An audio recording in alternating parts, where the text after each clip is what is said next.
Climate change and recent intense storms are leaving large impacts on Wabanaki archaeological sites in Maine.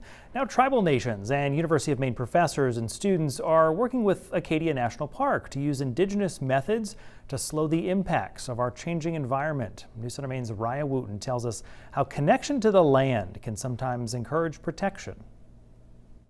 Wind throwing blankets back and forth. The breeze blows leaves across the University of Maine campus mall while many students watch on without a single worry.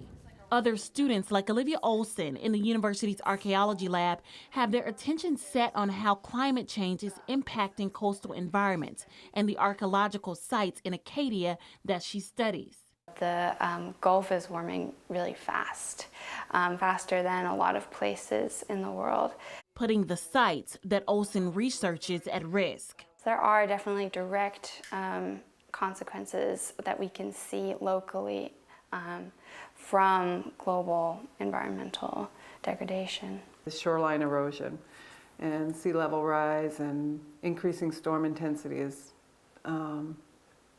doing some real damage to our coastline, and that includes archaeological sites. Climate change continues to alter at least 35 archaeological sites in the state. Now, after receiving $950,000 through the Inflation Reduction Act, Acadia National Park is working with tribal nations and Humane to brainstorm, hoping to use some indigenous methods like planting rose bushes or other vegetation in the banks to stabilize historic areas. We have a responsibility to this place. Archaeological sites that Professor of Anthropology Bonnie Newsom believes are dear to her indigenous roots and Wabanaki tribes in Maine. Indigenous peoples lived here for 12,000 years, and they weren't faced with some of these climate issues that we are facing today, or much of it's human-induced.